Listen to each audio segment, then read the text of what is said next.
Get out. You're lying. The words hung in the air like a frozen moment. Vivian Blackwood's champagne flute crashed to the marble floor of the grand ballroom, crystal shards exploding across the imported Italian tiles. The guests closest to her flinched at the sound, conversations halting mid-sentence. A circle of silence spread through the room as heads turned, first toward Vivian, then following her horrified gaze. Standing at the center of the ballroom was a woman in a vintage Dior gown that moved like liquid midnight. Around her neck gleamed sapphires that caught the light from the crystal chandeliers, stones that hadn't been seen in public for decades. Her posture was perfect, her expression serene. Not a hint of the woman who had scrubbed their toilets for 2 years remained visible. Except it was her. Elena, their maid. Vivian Blackwood felt her throat closing as the realization hit her with physical force. They hadn't invited the help to humiliate. They had invited their destruction. Douglas Blackwood moved toward his daughter, his trademark confidence visibly shaken. "Vivian, control yourself," he murmured, eyes never leaving Elena. The slight tremor in his hand betrayed what his voice attempted to hide: pure, undiluted fear. The sapphires. He recognized them instantly. Nearby guests stepped back, creating an island around Elena. Not out of disgust, but something entirely different: respect. Power has its own gravity, and suddenly she was the center of the room's universe. "Isn't that your—" Anthony Blackwood began, but his father's grip on his arm silenced him. Elena's gaze traveled the room with deliberate slowness, acknowledging familiar faces with the slightest nod. When her eyes finally landed on Douglas Blackwood, something passed between them. Recognition. History. A debt long overdue. She took a single step forward. The crowd parted instinctively. The invitation had been Douglas's idea. Invite the maid to the charity gala, he'd laughed 3 days earlier, watching Elena dust the priceless art in his study. Tell her formal attire required. Can you imagine?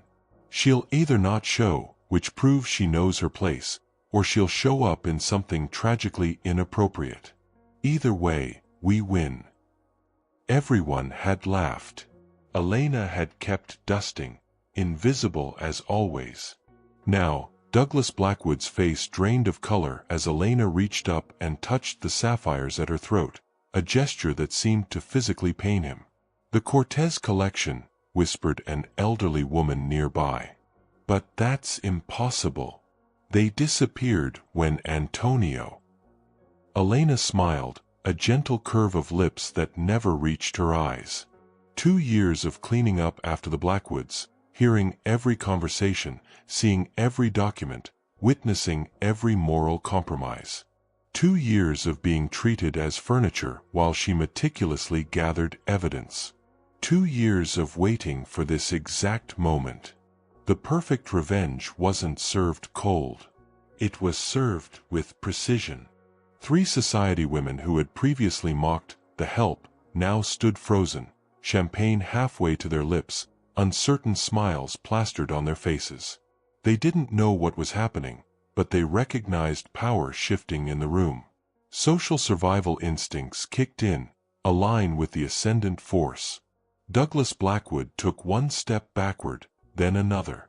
For the first time in his life, the billionaire looked small. "Who is she?" whispered a man to his companion. "I thought she was their maid," came the confused reply. "Look at those sapphires. Those are the Cortez jewels." "But that would mean—" Elena moved with deliberate grace across the floor, each step erasing 2 years of forced invisibility. The whispers grew, connections being made, questions forming. The Blackwoods had made one catastrophic mistake. They had assumed wealth and status made them untouchable. They never considered that the woman cleaning their home might be collecting more than dust. "Hey SoulThread family, I have an offer for you. Your stories will vanish unless preserved. The Storytelling Prompt Workbook helps you capture precious memories before they're lost forever. Family traditions fade with each passing generation. Don't let yours disappear. Limited time offer. Click the link in the pinned comment to get yours today before it's too late. Some say revenge is best served cold. Others say it should be served in a vintage Dior that costs more than your enemies make in a month.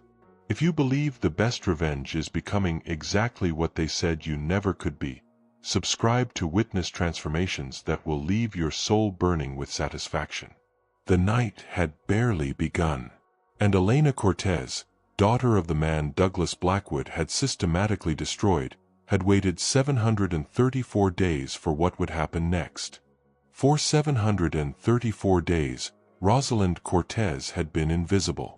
The transformation from visibility to invisibility had happened the moment she'd put on the gray uniform with the Blackwood monogram.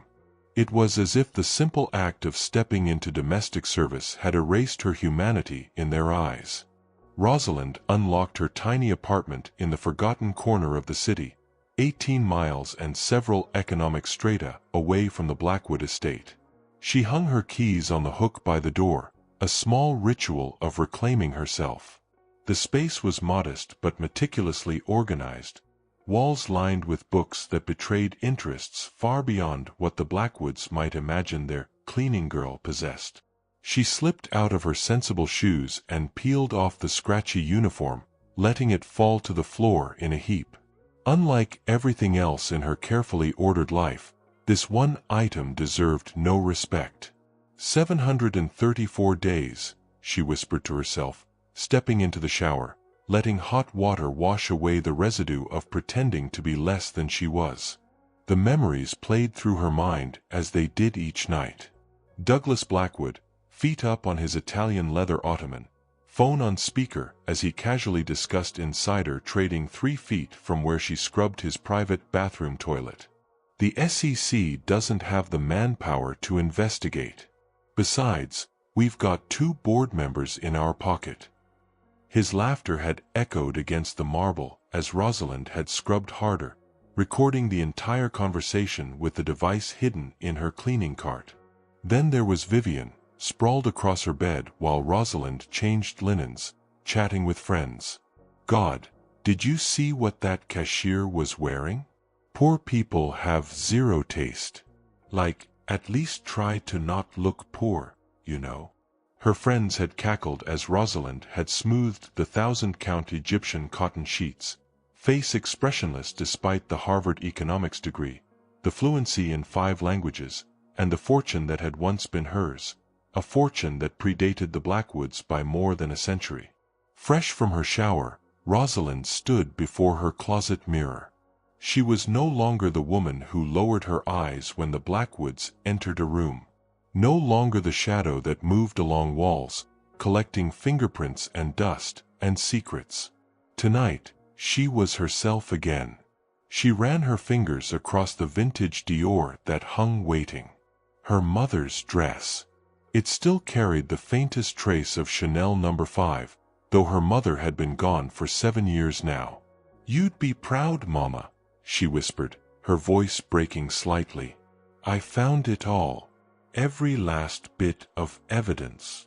Rosalind moved to her desk, unlocking the bottom drawer to reveal a leather-bound journal, her father's handwriting filling its pages. Antonio Cortez, brilliant investor, gentle father, and the man whose financial empire Douglas Blackwood had methodically dismantled through fraud, market manipulation, and, ultimately, blackmail. The official story claimed Antonio Cortez had committed suicide after losing everything in 2008. The truth was far uglier. He'd discovered Douglas's manipulation too late. The evidence he'd gathered disappeared the night he died. The authorities ruled it suicide despite the inconsistencies. The Cortez fortune vanished into Blackwood subsidiaries, leaving Rosalind and her mother with nothing but whispers and suspicions. "They thought your legacy died with you, Papa," Rosalind murmured, touching the journal. "They never imagined your daughter would become their maid." She crossed to her bookshelf, pressing the hidden mechanism that revealed a compartment behind the economics textbooks. Inside lay 7 flash drives, each meticulously labeled by date. 2 years of conversations, photographed documents, and passwords carelessly spoken while the help dusted nearby. Evidence only someone washing their sheets would ever find. The final drive contained the most damning material: photos of the original documents her father had discovered before his death, preserved in Douglas Blackwood's private safe that he'd opened without concern while Rosalind polished the silverware cabinet beside it.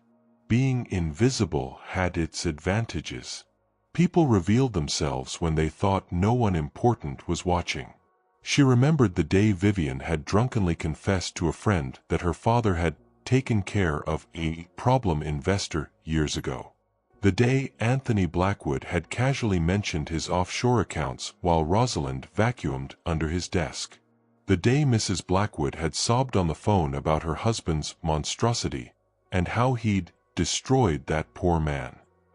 Each moment, each careless word, each document left in the open, all collected by the woman they considered furniture.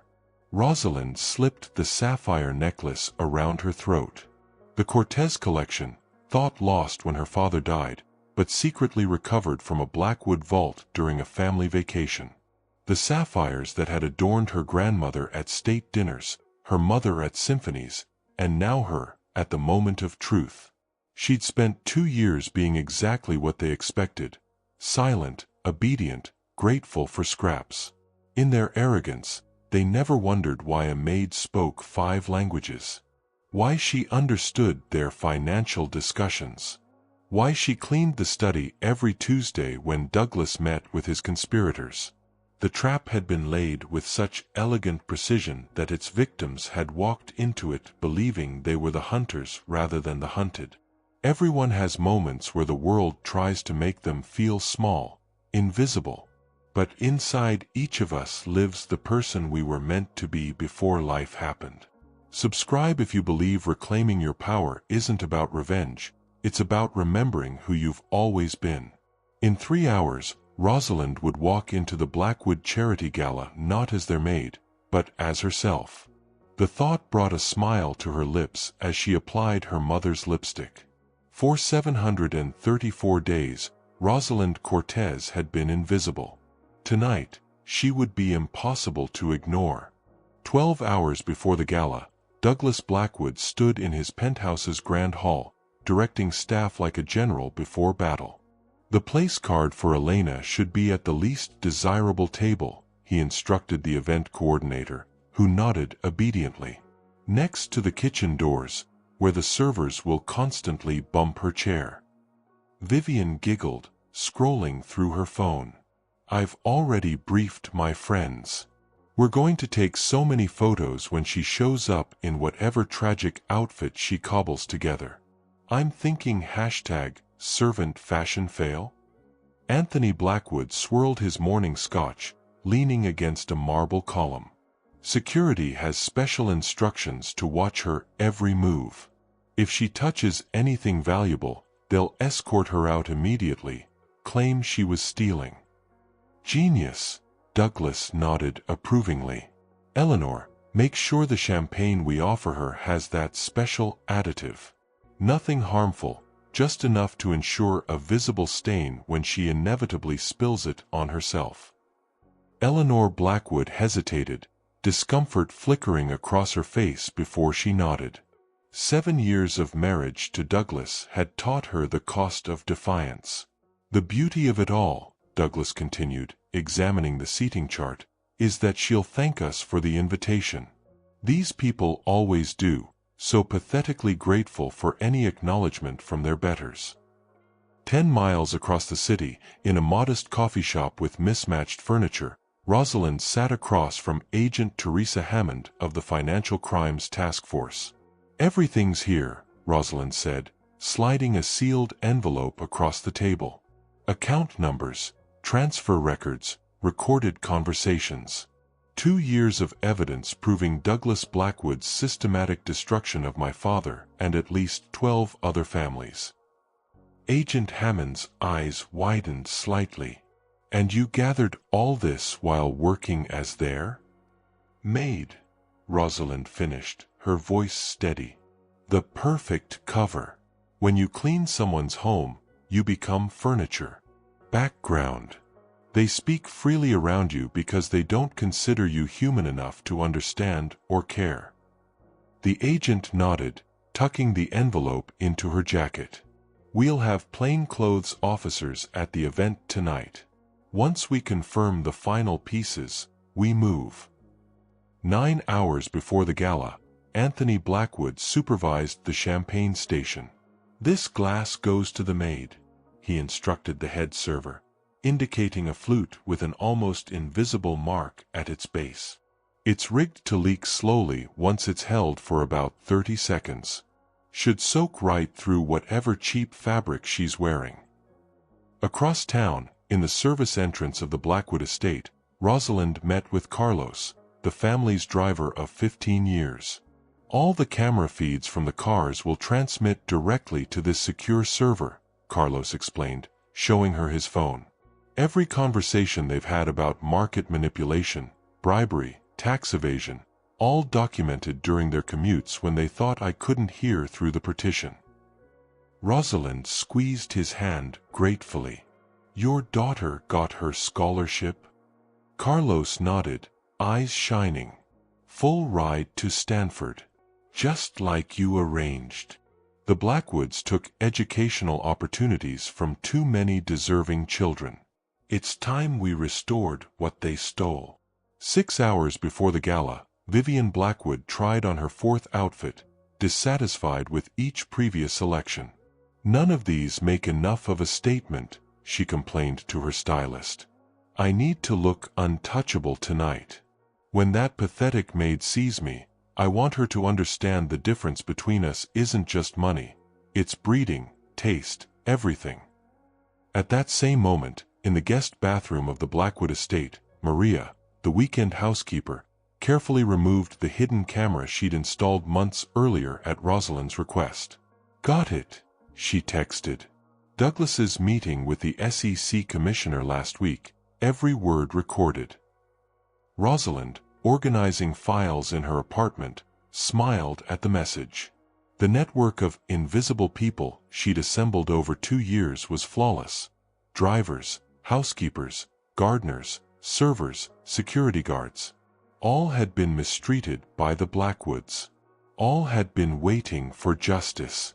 4 hours before the gala, Eleanor Blackwood sat alone in her dressing room, staring at her reflection.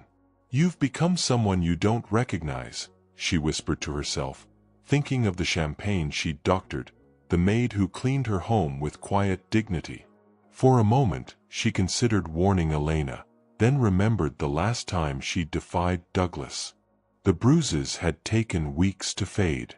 Meanwhile, Rosalind stood before a bank vault downtown, key in hand. The manager had been skeptical at first, despite her documentation. The Cortez name had been buried under scandal and tragedy for so long. These have been in storage since before my father died, she explained, her voice steady as the heavy door swung open. Inside lay a small leather box that her mother had secured just before the Blackwood engineered collapse destroyed their lives. Rosalind's hands trembled slightly as she opened her mother's jewelry box. She remembered watching her mother place these sapphires in the vault the day before they lost everything. Just in case, mi amor, she had said. Her mother never saw them again. Rosalind closed her eyes, feeling the weight of the necklace. Tonight, she whispered, they will recognize what they stole. 2 hours before the gala, Douglas Blackwood adjusted his bow tie, satisfaction radiating from him like heat. I've arranged for photographs to be sent to every financial publication, he told his son. The help trying to play princess at a charity ball? The social humiliation will follow her for years. Why did you even invite her? Eleanor asked quietly. Douglas's smile turned cold. Because power isn't just having money, my dear. It's making sure everyone else knows they don't belong in your world. It's teaching lessons that stick. In her apartment, Rosalind was making final calls. Judge Hernandez, whose brother had lost everything to Blackwood schemes. The district attorney whose campaign had been quietly supported by Rosalind through anonymous donations. The journalists who'd receive anonymous tips throughout the evening, arriving just in time to witness the Blackwoods' fall. 1 hour before the gala, servers arranged flowers, musicians tuned instruments, and security positioned themselves throughout the Blackwood ballroom. The family arrived early, Douglas inspecting every detail of his staged humiliation with the precision of an artist. At the same moment, Rosalind stepped into her mother's vintage Dior, the fabric embracing her like a second skin. She fastened the sapphires around her throat, their weight both burden and strength. On her desk lay printed dossiers, one for each guest who would receive them at precisely calculated moments throughout the evening. The Blackwoods had spent a morning planning a humiliation. Rosalind had spent 734 days planning justice. 30 minutes before her arrival, she made a final call. "It's time," she told Agent Hammond. "Every piece is in place. The world is full of people who count on your silence to protect their power. They believe your dignity has a price tag. If you believe some things, like truth, justice, and self-respect, are priceless, subscribe." This channel tells stories of those who refused to disappear when the powerful tried to erase them. As Rosalind's car approached the Blackwood estate, two worlds prepared to collide, one built on arrogance and cruelty, the other on patience and precision.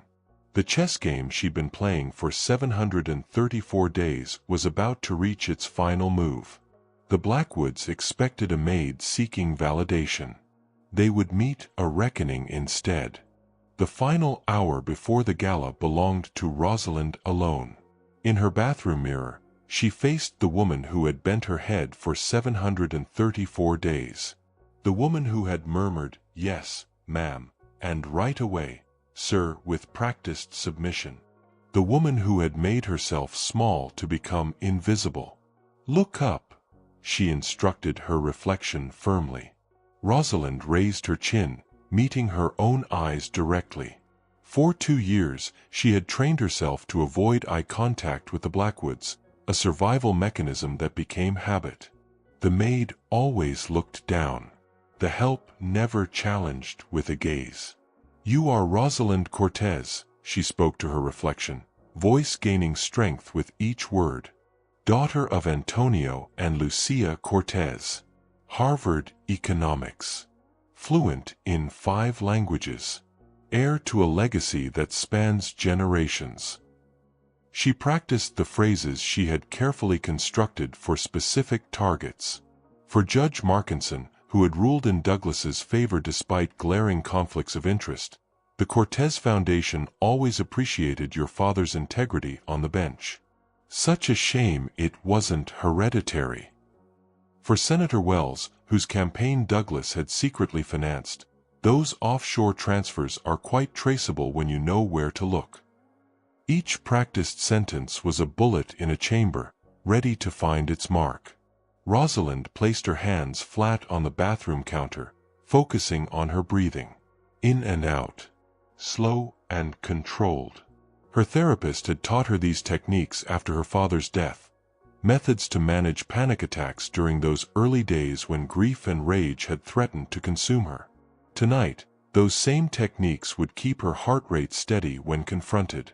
She closed her eyes, visualizing Douglas's face when recognition hit him.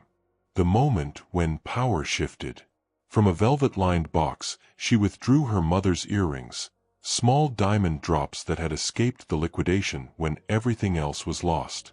Lucia Cortez had hidden them in a jar of face cream that the asset assessors had overlooked. "You're with me tonight, Mama," Rosalind whispered, fastening them to her ears. Her hair, kept in a severe bun during her time as the Blackwoods maid, now fell in soft waves around her shoulders. The transformation continued with each deliberate choice, subtle makeup that enhanced her features without masking them, a light application of her mother's signature scent. From the closet, she removed the garment bag containing her mother's vintage Dior. The black fabric caught the light like liquid shadow, its elegant lines timeless. Lucia Cortez had worn it to the Metropolitan Opera the night Antonio had announced the Cortez Foundation's education initiative, a program that funded college for low-income students until Douglas Blackwood's machinations destroyed it. As Rosalind stepped into the gown, she felt decades of family pride envelop her. The dress fit as though it had been made for this moment, this reclamation.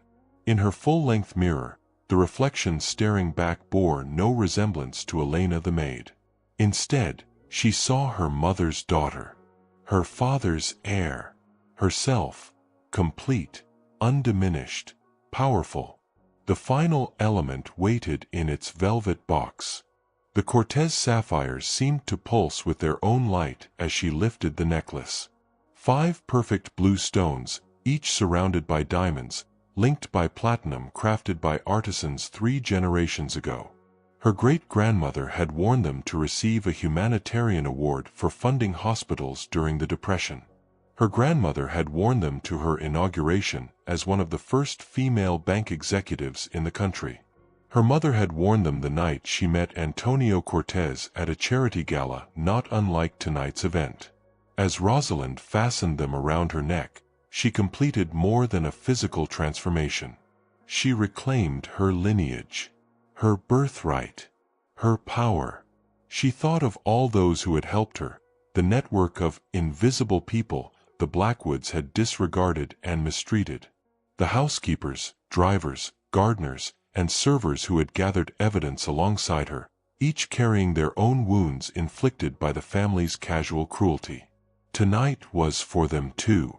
A reminder that being unseen did not mean being powerless. Rosalind took one final assessment in the mirror. The maid was gone. The woman who stood in her place carried generations of resilience in her posture, determination in her gaze, and justice in her hands. Her phone chimed with a message from Agent Hammond, in position. Rosalind took a deep breath and picked up her clutch. Inside, the final pieces of evidence that would complete her 2-year mission. She stepped toward her door, toward the waiting car, toward the reckoning. The Blackwoods had invited the help to their party as a joke. They would meet Rosalind Cortez instead. Everyone has moments where the world tries to make them feel small, invisible. But inside each of us lives the person we were meant to be before life happened. Subscribe if you believe reclaiming your power isn't about revenge, it's about remembering who you've always been. The Blackwood Charity Gala was in full swing by 8:30. Crystal chandeliers cast golden light over the gathering of Manhattan's elite. Banking executives, media moguls, politicians, and old money families who had weathered generations of financial storms. Champagne flowed freely as conversations about yachts, vacation homes, and stock portfolios floated through the air like expensive perfume. Vivian Blackwood held court near the grand piano, surrounded by her usual coterie of wealthy friends. She periodically glanced toward the entrance, disappointed that the maid hadn't arrived yet for her planned humiliation. Perhaps she realized she doesn't belong and decided not to come, suggested one of Vivian's friends with a smirk. Too bad, Vivian replied, tapping her glass impatiently. I was looking forward to the entertainment. At precisely 8:45, the time Rosalind had calculated would ensure maximum attendance, the doorman at the top of the grand staircase announced another arrival. Few guests bothered to look up, accustomed to the steady flow of latecomers. Ms. Rosalind Cortez. The name hung in the air for a moment before Douglas Blackwood's head snapped up, champagne glass frozen halfway to his lips. Rosalind appeared at the top of the grand staircase and paused deliberately, allowing the full impact of her presence to register. The vintage Dior caught the light, its elegant lines a stark contrast to the uniform she'd worn in this very house just yesterday. Around her throat, the Cortez sapphires gleamed with cold fire. A pocket of silence formed near the entrance, then spread outward like ripples in still water. Conversations faltered mid-sentence as heads turned, first with casual curiosity, then with growing fascination. The room's reaction came in waves, first confusion, then curiosity, followed by the electric tension of uncertainty. But Douglas Blackwood's reaction was singular and immediate. The color drained from his face as though he'd seen a ghost. In many ways, he had. Rosalind began her descent down the grand staircase, each step measured and unhurried. She had practiced this walk in her apartment, understanding that power never rushed. Her eyes remained fixed slightly above the crowd, acknowledging no one yet, allowing the momentum of curiosity to build. "Who is she?" whispered a society matron to her husband. "Those sapphires, aren't they?" murmured an elderly banker to his companion. "The Cortez collection," came the stunned reply. "But that's impossible." Near the bar, 3 women who had once visited the Blackwood home while Rosalind cleaned, the same women who had criticized her sloppy dusting technique within earshot, now stared with dawning recognition and social panic. Their eyes widened as connections formed in their minds. The maid, the sapphires, the name Cortez. Their hands fluttered nervously to their hair, their jewelry, their glasses, the universal gestures of women suddenly uncertain of their social standing. Rosalind reached the bottom of the staircase and paused once more, allowing her gaze to finally sweep the room. She made eye contact with key figures she had identified in her preparation. Judge Markinson, whose ruling had helped Douglas bury evidence of fraud. Senator Wells, whose campaign Douglas had secretly financed. The banking commissioner who had looked the other way during the Cortez liquidation. Each eye contact lasted exactly 2 seconds, long enough to establish recognition, short enough to avoid confrontation. Not yet. Douglas Blackwood remained frozen, his usual confident posture replaced by a rigid tension visible across the room. Eleanor Blackwood clutched her husband's arm, confusion evident on her face as she looked between Douglas and the transformed woman who had cleaned their home for 2 years. Anthony Blackwood leaned toward his father, speaking urgently into his ear. Douglas silenced him with a sharp gesture, never taking his eyes off Rosalind. When Rosalind began moving through the crowd, guests parted before her as if by magnetic repulsion. Her path was precisely calculated, not directly toward Douglas, but on a trajectory that would eventually intersect with his position while allowing her to acknowledge specific guests along the way. She nodded graciously to the French ambassador, whom she had often served coffee during his visits to the Blackwood home. "Mademoiselle Cortez," he said, recognition dawning in his eyes. "C'est vraiment vous?"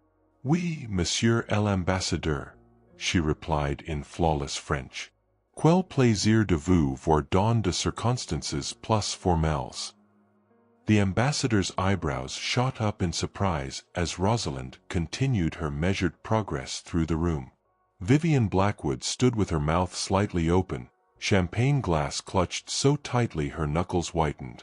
The rigged glass meant for the maid sat forgotten on a nearby table. As Rosalind approached a group of banking executives, one of them, Harold Winters, stepped forward with a look of astonished recognition. "My God, you're Antonio's daughter." His voice carried just far enough to reach nearby conversations, causing more heads to turn. "We all thought the Cortez line had ended. Rumors of my family's demise were greatly exaggerated, Mr. Winters," Rosalind replied with a gentle smile. "Though certainly encouraged by some." Her gaze shifted meaningfully toward Douglas Blackwood, who had finally managed to move from his frozen position and was now making his way toward her, determination hardening his features. The crowd between them seemed to sense the approaching collision and subtly rearranged itself, creating a channel through which Douglas moved with increasingly desperate purpose. His face had regained its color, too much of it, a dangerous flush spreading across his cheeks and throat. Rosalind turned unhurriedly to accept a glass of champagne from a waiter. not the marked glass intended for her, but one she selected herself from the tray. The waiter, part of her network, gave an imperceptible nod. The tension in the room had become a tangible force. Conversations died completely as guests sensed they were witnesses to something momentous, though few understood exactly what was unfolding before them. When Douglas finally reached her, Rosalind turned to face him with perfect composure. For the first time in 734 days, she looked directly into his eyes without lowering her gaze. "Mr. Blackwood," she said, her voice carrying in the sudden silence. "How kind of you to invite me into your home. Again. If you've ever been underestimated, overlooked, or made to feel invisible, this story resonates with your soul. Share this video with someone who needs to remember their own power.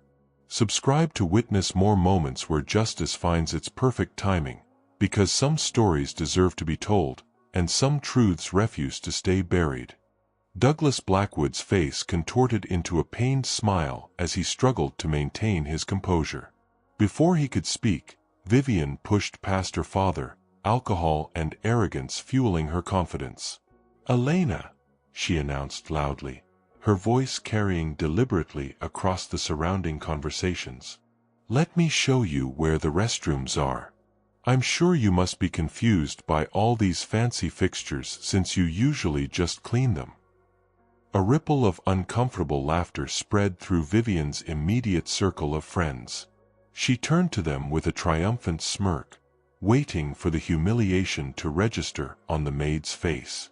Rosalind didn't even glance in Vivian's direction. Instead, she turned slightly toward Madame Beaumont, the French ambassador's wife who stood nearby. "Madame Beaumont," Rosalind said in flawless French, "your foundation's work building schools in Senegal has been extraordinary. My father always cited your microfinance initiative as the model for sustainable development." The elegant older woman's eyes widened in surprise, then warmed with pleasure. "You know of our work? C'est merveilleux. But few Americans follow our projects so closely." "The increased graduation rates among young women are particularly impressive," Rosalind continued, still in perfect French. 57% in just 3 years deserves more recognition." Madame Beaumont beamed, linking her arm through Rosalind's as if they were old friends. "You must tell me how you came to know so much about our little foundation. Come, let me introduce you to our primary donors." As the two women moved away, Vivian stood frozen, her arm still half extended in the mocking gesture she had planned. The friends around her shifted uncomfortably, suddenly uncertain of the social dynamics at play. One by one, they drifted away from Vivian, gravitating toward the mysterious woman who had so effortlessly commanded Madame Beaumont's respect. Rosalind moved through the room with practiced precision, each conversation meticulously planned. To the curator from the Metropolitan Museum, she discussed the underappreciated influence of Spanish colonial art on early American portraiture, a topic she had overheard during his private tour of the Blackwood collection while she dusted nearby. With a hedge fund manager, she casually mentioned the structural weaknesses in emerging market derivatives, analysis she had gleaned while vacuuming Douglas's office during his conference calls. Each interaction reinforced her position as a knowledgeable equal or superior, while strategically drawing her away from direct confrontation with the Blackwoods. Not yet. The timing had to be perfect. Eleanor Blackwood hovered at the edges of these interactions, confusion evident in her furrowed brow. Unlike her husband and children, she had always treated the household staff with basic decency. Now she watched as her maid, a woman whose name she had only recently bothered to learn, moved through Manhattan's elite with the ease of someone born to it. Douglas, meanwhile, had turned an alarming shade of gray. He grabbed his son's arm so hard that Anthony winced. "Who vetted the guest list?" Douglas hissed through clenched teeth. Anthony shook his head, confused. "But father, she's our maid. You're the one who invited her as a joke." Douglas's eyes never left Rosalind as she charmed the banking commissioner. "That's not our maid," he whispered, voice strangled with recognition and fear. "That's Rosalind Cortez." "Cortez," Anthony repeated, the name registering slowly. "As in Antonio Cortez's daughter." Douglas's voice had dropped to a barely audible rasp. "The sapphires. Those are the Cortez sapphires. They were supposed to have been lost." "Liquidated," Anthony corrected automatically.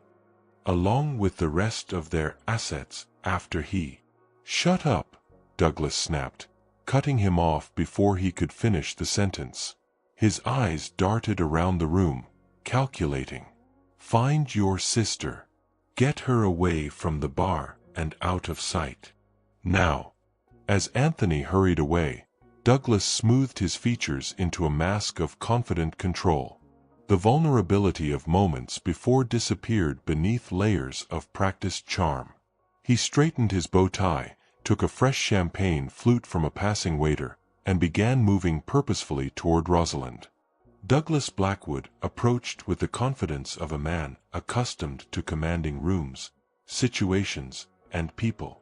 He timed his arrival perfectly, interrupting Rosalind's conversation with a banking regulator just as it reached a natural pause. "I see our guest of honor is making quite an impression," he announced loudly, his voice carrying to nearby clusters of guests. His smile was fixed, eyes cold as winter. "Allow me to properly introduce you all." He turned to the small group that had gathered around Rosalind, his hand gesturing toward her with exaggerated formality. "This is Elena," he said, voice dripping with condescension. "She's been part of our cleaning staff for the past couple of years. We thought it would be a charming addition to invite her to experience how the other half lives for one evening." The banker's expression flickered with uncertainty, eyes moving between Douglas and Rosalind, sensing the tension but unsure of its source. Rosalind met Douglas's gaze directly, her composure absolute. The slight curve of her lips wasn't quite a smile. "Actually, Douglas," she replied, her voice clear and measured, "I believe you knew my father quite well. Antonio Cortez." The name landed like a bomb in the small gathering. An older banking executive nearby stopped mid-conversation, turning sharply toward them. The glass in his hand tilted dangerously as recognition washed over his face. Douglas's smile faltered for just an instant before he forced it back into place. "I'm afraid you're confused. Antonio Cortez has been dead for 7 years. Rosalind finished for him. "Yes, I'm aware. I was at his funeral." She gently touched the sapphires at her throat. "Along with these, which somehow escaped the mysterious liquidation of our family assets. The unmistakable Cortez collection, 5 perfect sapphires that had been front-page news when they were thought lost after Antonio Cortez allegedly committed suicide following his financial ruin in 2008. The older banking executive moved closer, eyes fixed on the necklace. "Those are the Cortez sapphires," he stated, not a question but a confirmation. "I attended the gala where your mother wore them to announce your father's education initiative." His gaze shifted to Douglas, hardening. "Before the collapse." Douglas's laugh sounded hollow even to his own ears. "This is absurd. Antonio's daughter was just a child when—" "I was 19, Rosalind corrected calmly. "A sophomore at Harvard when my father discovered irregularities in certain investment vehicles managed by Blackwood Financial. Specifically, the deliberate manipulation of the Cortez Fund through shell companies registered in the Cayman Islands. With each precise detail, the circle around them grew. Whispers rippled outward, carrying fragments of revelation through the ballroom. Eleanor Blackwood pressed a hand to her mouth, eyes widening as she connected pieces of a puzzle she had long suspected but never confirmed. Harvard, someone whispered. But she's their maid. Cortez fund collapse. Suicide was always questionable. Douglas's hand tightened around his champagne glass. These are serious and completely unfounded accusations, he said, voice lowered but intensity increasing. I won't have you slandering me in my own home. Your home, Rosalind repeated softly, glancing around the opulent ballroom. Built with funds from the Cortez liquidation. The same liquidation that conveniently transferred our family's art collection into your private gallery. The same liquidation where financial records mysteriously disappeared the night my father died. An uncomfortable silence fell over the growing audience. The banking commissioner stepped slightly away from Douglas, a subtle but unmistakable distancing. I cleaned this home for 734 days, Douglas, Rosalind continued, her voice calm but carrying clearly in the hushed space. I've dusted every stolen painting, polished every ill-gotten trophy, and vacuumed around conversations about destroying lives as if they were discussing the weather. Douglas's expression hardened. Security, he called sharply, looking for the guards positioned throughout the room. But the head of security, another member of Rosalind's invisible network, was mysteriously occupied at the far end of the ballroom. Rosalind's phone chimed softly. She glanced at it, then back at Douglas with a smile that carried 7 years of patient anticipation. Right on time, she said quietly. The world is full of people who count on your silence to protect their power. They believe your dignity has a price tag. If you believe some things, like truth, justice, and self-respect, are priceless, subscribe. This channel tells stories of those who refused to disappear when the powerful tried to erase them. As Rosalind and Douglas locked eyes in silent combat, phones began to chime throughout the ballroom. One by one, then in clusters, guests reached for their devices. Confusion crossed their faces, followed by shock, then focused intensity as they absorbed what appeared on their screens. Banking Commissioner Hewitt glanced at his phone, eyebrows rising sharply. He looked up at Douglas, then to Rosalind, his professional mask slipping to reveal genuine astonishment. Where did you get these records? He asked Rosalind quietly. I didn't send them, she replied, just loudly enough for those nearby to hear. But when you clean the homes of the wealthy for 2 years, you discover a network of people who are equally invisible and equally observant. At the bar, a waiter who had served the Blackwoods at countless functions casually mentioned to a Wall Street Journal reporter that Mr. Blackwood had often bragged about putting Antonio Cortez in his place after private dinners. The reporter, who had received a detailed dossier from Rosalind the previous day, nodded, recording the conversation on her phone.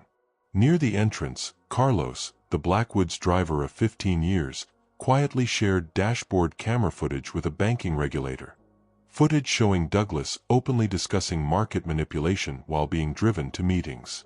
The head of security, positioned near a service door, allowed in a photographer who had documented the Blackwoods' acquisition of Cortez assets at suspiciously low prices during the liquidation.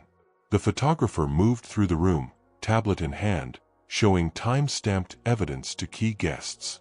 Phones continued to chime as Maria, who cleaned for 6 other families present at the gala, triggered the timed release of emails she had photographed while dusting home offices, emails between Douglas and co-conspirators discussing how they would make Cortez disappear after he began asking questions. "What's happening?" demanded Anthony Blackwood, returning to his father's side after failing to locate Vivian. He reached for his own buzzing phone and froze, staring at the screen. "Father, why am I receiving transaction records showing transfers from our family trust to offshore accounts the day before Cortez died?" Douglas snatched the phone from his son's hand, his face paling further as he scrolled through the evidence. "This is fabricated," he hissed, looking wildly around the room. But it wasn't just Anthony's phone. Throughout the ballroom, similar evidence appeared on dozens of devices, each piece incomplete alone, but devastating when assembled. Financial records, emails, transcripts of conversations, photographs of documents. The paper trail Rosalind had meticulously gathered over 734 days of patient, invisible work. A respected financial reporter who had questioned the official story of Antonio Cortez's suicide for years arrived, not coincidentally, just as the evidence cascade reached its peak. She moved directly to Rosalind's side, notepad in hand. "Ms. Cortez, would you care to comment on the allegation that Douglas Blackwood deliberately targeted your father's investments through shell companies, then blocked the SEC investigation into market manipulation that followed?" The question, asked loudly enough to carry, cemented the narrative. No longer were these anonymous accusations. This was now a public reckoning covered by the press. Douglas lunged for the reporter's recording device. "This is slander. Security, remove this woman immediately." But the security team, many of whom had watched Douglas mistreat staff for years, seemed mysteriously slow to respond. Rosalind stepped forward, calm amid the growing chaos. "The beauty of being invisible is that no one watches what you see. No one guards what they say. For 2 years, I've been collecting every careless confession, every document left in the open, every password spoken aloud while I dusted nearby. Now, as phones chime throughout the ballroom, the invisible woman's evidence becomes undeniably visible." She turned to the gathering crowd of guests, many of whom now clutched their phones with expressions ranging from shock to anger. "Douglas Blackwood didn't just destroy my father," she continued. "He targeted 12 other families, manipulated markets through insider trading, bribed officials, and celebrated the destruction of lives as if it were a sport." The banking commissioner stepped forward, his face grave. "These allegations are extremely serious, Douglas. If even half of what I'm seeing is authentic—" "It's all authentic," Rosalind interrupted quietly. "And the SEC already has copies. As do the FBI and the district attorney's office. The investigators just wanted to see who would try to destroy evidence once the information became public." She glanced pointedly at Douglas, who had been frantically typing on his phone. Douglas Blackwood, the man who had spent decades cultivating an image of invulnerability, suddenly looked small. The carefully constructed facade of power crumbled as phones continued to chime throughout the room, each alert another brick pulled from the foundation of his empire. The Blackwood family's disintegration happened with stunning speed. Anthony Blackwood backed away from his father, phone still clutched in his hand. "You told me our family trust was secure," he accused, voice rising. "These offshore transfers, they're using my name. My signature. Did you forge my signature on these documents?"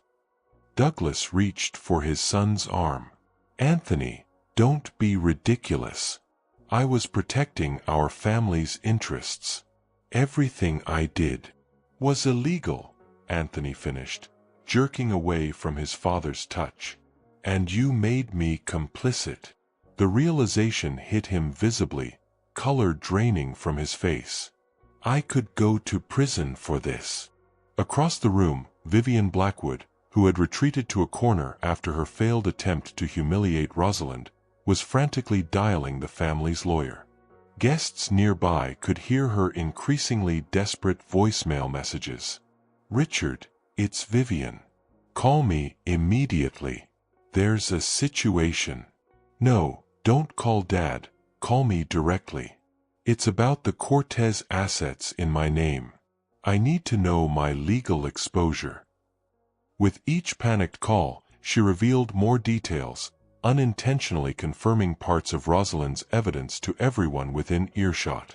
The physical distance between family members grew as each Blackwood retreated into self-preservation. Where they had arrived as a united front, the picture-perfect wealthy family, They now stood separated by growing mistrust and fear. Eleanor Blackwood, who had remained silent throughout the unfolding drama, slowly approached her husband. Her normally perfect composure had cracked, revealing something raw and painful beneath. "Did you do it, Douglas?" she asked, her voice cutting through the chaos. "Did you destroy Antonio Cortez?" Douglas turned to his wife with desperation. "Eleanor, not now. We need to present a united front. This is an orchestrated attack on our family."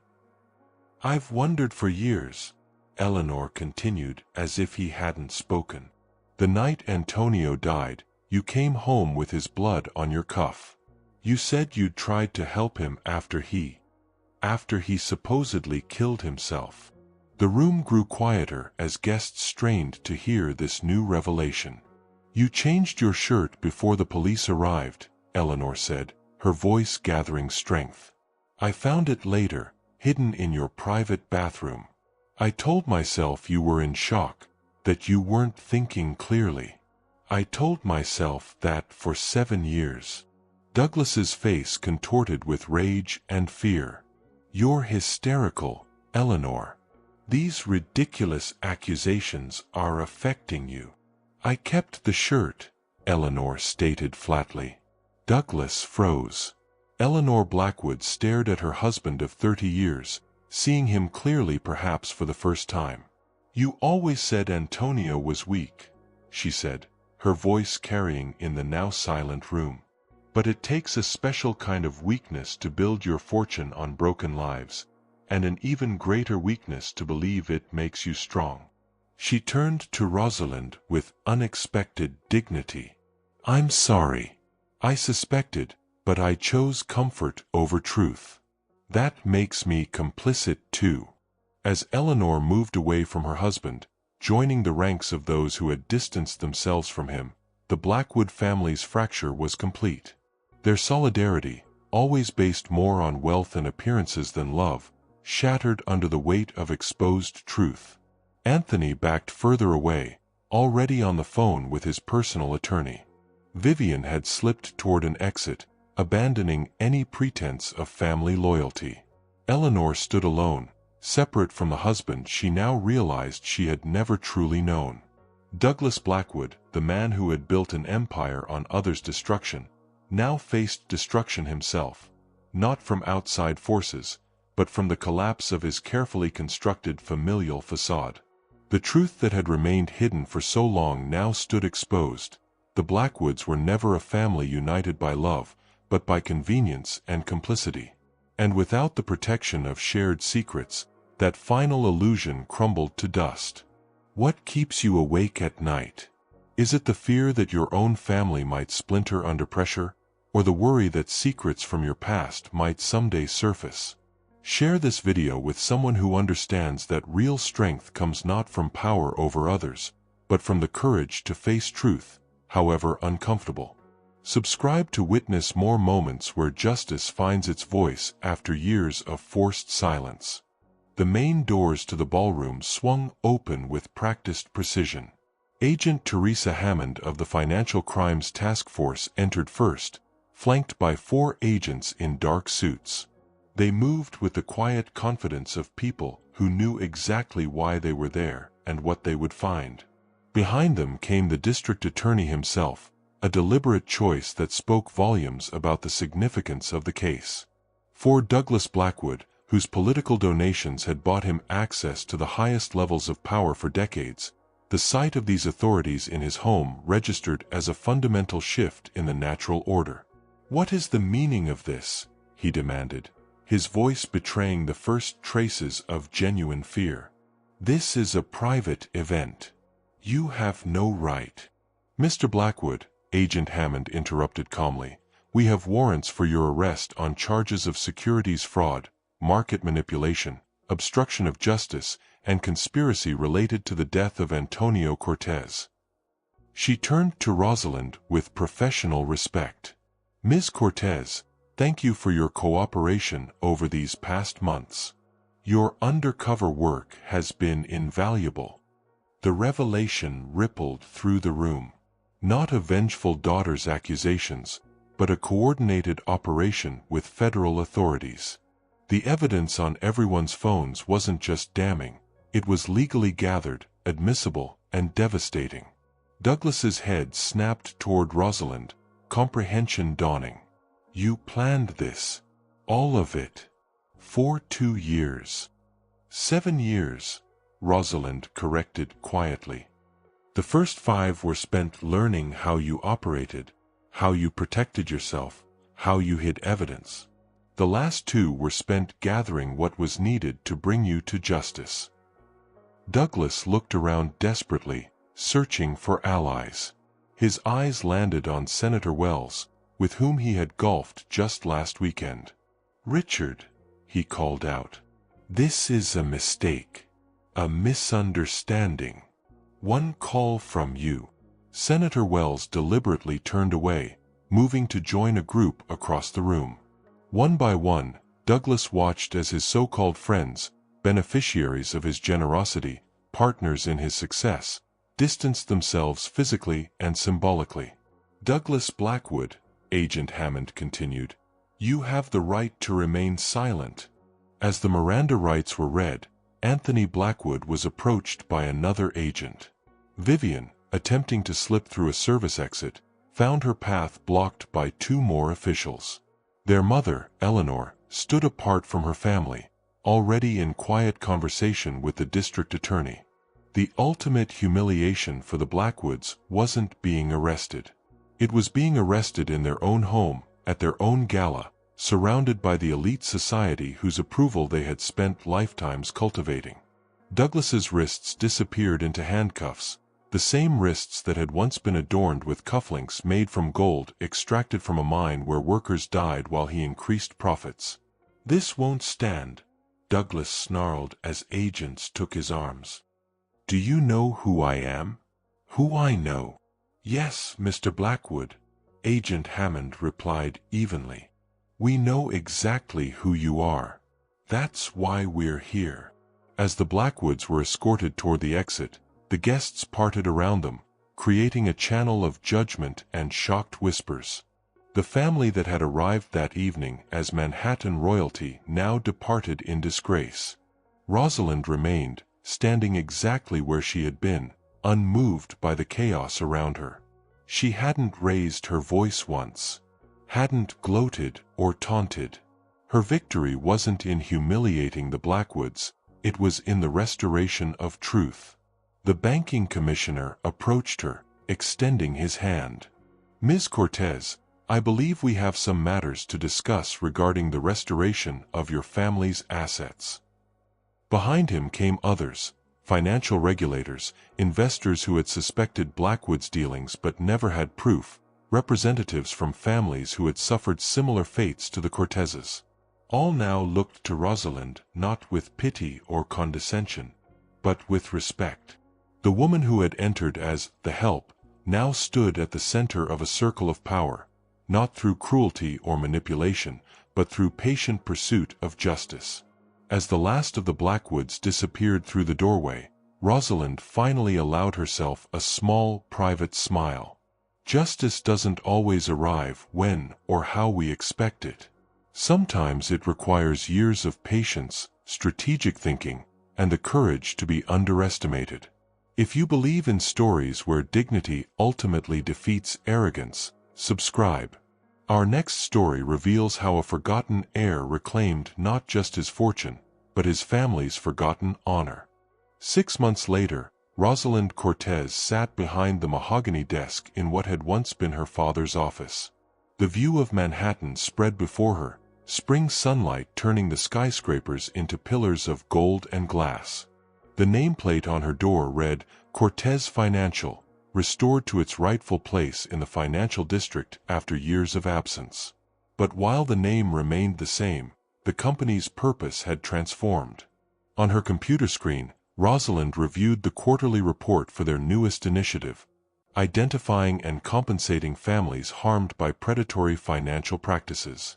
Already, 8 of the 12 families targeted by the Blackwoods had received settlements. for more cases were in progress. The Cortez sapphires rested in a glass case on the corner of her desk, not worn as jewelry, but displayed as a reminder. Not of wealth or status, but of heritage, of perseverance, of justice delayed but ultimately delivered. Her assistant knocked lightly before entering. "Ms. Cortez, your 2 o'clock is here. And you asked me to remind you about the Ethics Committee meeting at 4. Rosalind nodded her thanks. The Ethics Committee had been her first creation upon rebuilding Cortez Financial, a governing body composed not just of financial experts, but of community advocates, educators, and representatives from diverse socioeconomic backgrounds. Every investment, every fund, every decision now passed through their scrutiny. The business press had been skeptical at first.